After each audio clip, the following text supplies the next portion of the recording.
It's the best, hands down. It's crystal clear. I love it. The things you can make are awesome. No one else has quality epoxy like this. It's easy to mix. Tim is such a wealth of knowledge. It's gotta be iCoat.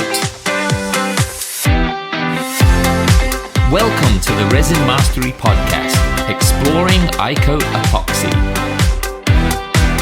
Alrighty guys, welcome back to Resin Mastery, exploring iCoat epoxy. I am Rachel and I am with my co-host Ian. How are you doing today, Ian? Great, Rachel. It's spring and it's beautiful out there. We just had a great Easter and heading into summer, so I'm excited.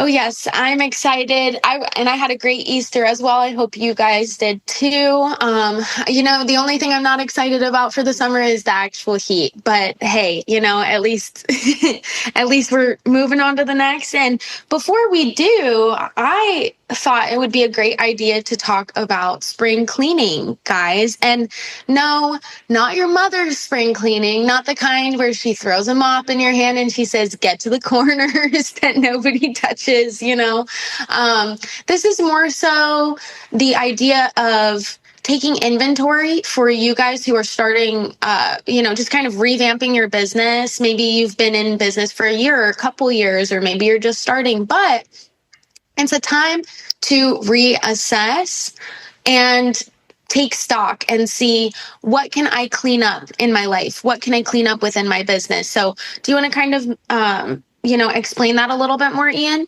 Yeah, no, I think you're bang on target with this, because my office, if I look around my office at the moment, I could do with a spring cleaning. And it is not just wiping the dust off things, but it is taking stock of things and saying, do I need this anymore? Oh, I haven't used this in a while. Maybe this is a mold I could, take and use for something. I haven't done one of these jobs in a while. Why am I not getting any memorial jobs? Am I not advertising to memorials? This is the time to, like you said, take stock, look at all the different inputs that you have for your business and try and figure out, what could I be doing better? What could I be doing more of? What do I want to be doing less of? So it's that whole side of things. And then there are some ideas for cleaning epoxy pieces, refreshing items and things. We'll get into that too. Okay, yeah. And I really like what you said too, because the one thing I hadn't really thought of is like, well, yeah, part of spring cleaning is and taking inventory is, what don't I need? What have I been doing? Like, have I been over purchasing like a certain product or under purchasing? So I really like that you kind of in the nutshell made that point. And I think what we've got as well is a situation where people will get comfortable in the way they're doing things and the things they offer. And before they know it, they're looking at their business and they're saying, why am I not getting as much work as I was doing before? Oh, because everyone's doing this other thing. Mm-hmm. Oh, I never thought that. So this is the time to take a moment within your work to look around, get online, get onto our AI agent that we have on artist.icoatproducts.com. Ask it questions. We're feeding it constantly with a knowledge base of amazing information that comes directly from the source and experience. Ask it what new molds are out there. Find out, Google online, use different AI tools to also look at, what are people making? What's trending? You'll be stunned with what things like Perplexity or ChatGPT can offer in the way of information that you probably totally missed, because the way old search engines used to work, and this is another point, Rachel, I think this is part of the spring cleaning as well, which is your marketing needs. Yes. So because important. There was a stat out that I just published in a report that I can make available. And I'll make it available actually in the footnotes of this, which says that at the moment, we've just reached over 58% of all Google searches don't end in a click, which means that people aren't jumping into people's websites because they're finding the answer through the AI tools that Google offer. Interesting. Right. So that number's going up. And as that number goes up, what does that mean for your website? It means that maybe SEO is not as important as it was, and maybe there's some other ideas that you need to be trying to generate business. And I've covered it all in the report. It will be in our show notes. So thank you for reminding me of that. That's actually a really good extra spring cleaning thing that people can do, because again, if people get stale in business, Before you know it, things are eroding and you don't know why. Yeah. Well, yeah. And like before you know it, you've got this warped conception of, or is that the word?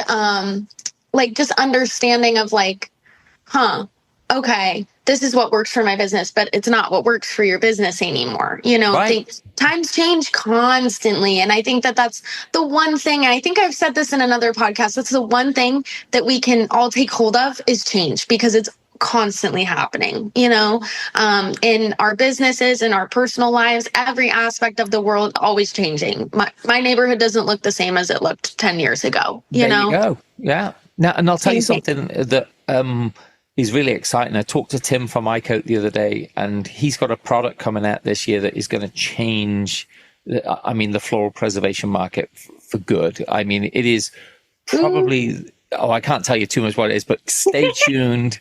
Because, this is going to blow people's socks off when they see it. It's that good and it's that exciting. So, yeah, again, it's change, right? So spring cleaning is all part of change. It's refreshing, reevaluating, taking account of all the different inputs and things you're using.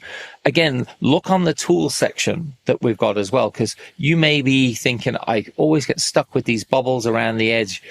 But, maybe that's just what I have to put up with. It isn't. There's a tool out there. It's a wax pen that you can go in and it pops all the bubbles around the edges if you have any.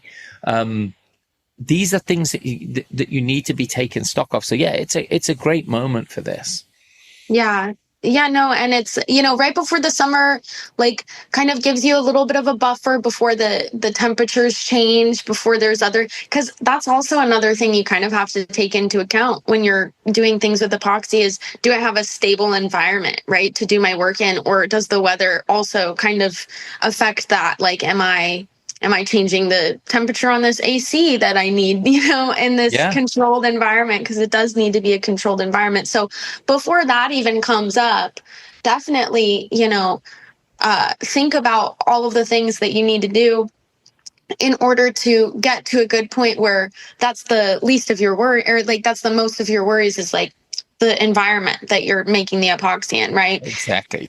Yeah. Well, let's talk a little bit about cleaning, because we do have questions from our audience that ask, I have these beautiful wedding pieces that my bouquet is in there, and I have brides' gifts that are also encased in epoxy and trinkets. How do I clean these things? Do I just wipe them with a wet towel, but how do I get them streak free? And it's real simple. It's Windex. It's glass cleaner. So because epoxy is non-porous, so nothing can penetrate it. And because it's food grade, because it's non-porous, you can actually just go in with Windex and a cloth and clean it with that, and actually polish it with that. And it will look absolutely beautiful and sparkling when you've actually done it. The Windex won't damage it. There's no point using any harsher chemicals in it, because this really should just get anything off that's on there, dust levels, bit of grease, whatever. The Windex should clean up absolutely beautiful. So whether it's river tables, trays, ring holders, things gather dust.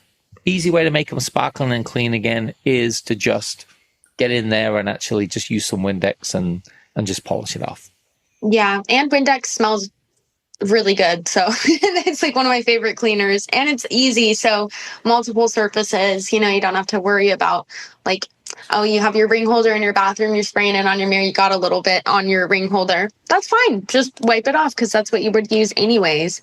But yeah, no, and that's the nice thing too, that people can like rest assured it's non-porous, so if you're cleaning your countertops and you've got little kiddos who, like to eat directly off of the countertop, like the little baby with their Cheerios, you don't need to worry about that, because it is food grade and it's food safe. So that's one of my favorite parts about the iCoat epoxy versus some of the other on-market epoxies, because the ones from, other countries that don't regulate, you just have no clue what's in that, or, what a kid is putting in their mouth, or you know, or whether the weird. plastic's leaching, right? Yeah. We know with ours because it is, lead platinum. And if you go to the AI agent and Google what lead platinum is, it explains the whole thing to you, which basically means it's like food grade. It's safe. It's not going to leach.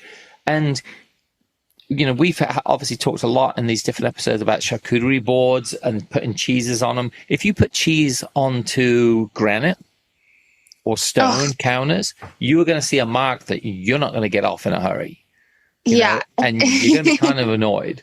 But you put cheeses on a epoxy countertop, it's fine.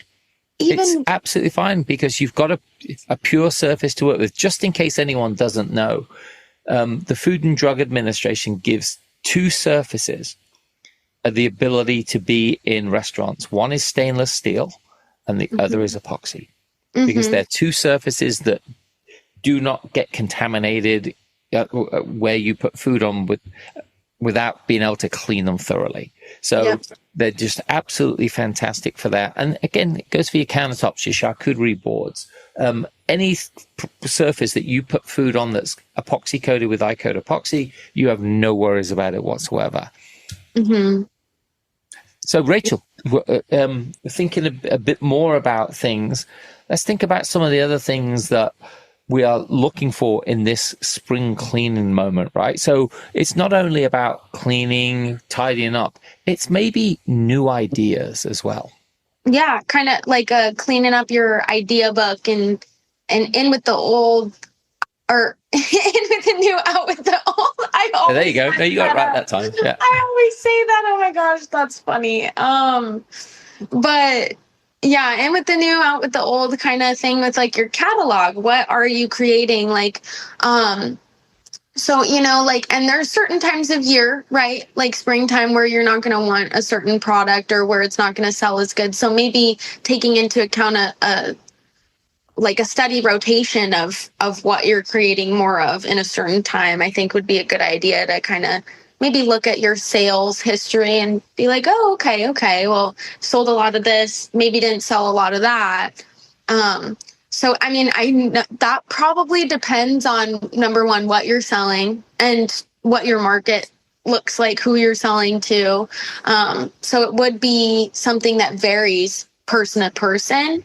But like, let's say, you notice that coasters aren't selling for you as well as they were 2-3 years ago, right? You're like, maybe do some research. See, number one, how many people, how saturated that part of the market is. Like the floral preservation, not saturated at all. So like maybe see about getting your toes dipped into that, instead, if you've never tried it, or kind of just going over what the current market looks like. I work with cars outside of this. And when I work with cars, I have to take into account for people, well, there's this specific vehicle, but it's not doing well on the market at the moment, right? So that's why it's not got the value that you're looking for. Maybe wait another year, or, exactly. So it's kind of like that. You got to kind of assess. I've got a thought here when you're saying this, is because I wonder how many of the people out there who are making different resin things are thinking about seasonality, Christmas, Halloween, fall, July 4th, right? Being able to make custom products that fit specific times, like what a blessing, what an easy thing to do. Like having, red and gold coasters around for Christmas, awesome. Having orange pumpkin-y ones for fall, awesome. Red, white, and blue for, 4th of July. Now, what's even more cool about this as well is thinking seasonally, thinking about times to go, even like, favorite football teams. Take decals of your favorite football team or NBA team, put them in coasters. People love that stuff. You're in no worries with trademark situations because you're buying a decal that's already been sold. You're just encasing it in epoxy. And now Yeah. you've got a whole market to market to as well. And like, what guy who's a huge Pittsburgh Steelers fan wouldn't want a Pittsburgh Steeler like coasters for their beer, right? Yeah, no, that's a good point to make. I love that. Especially because sports are rotating. So into that stuff.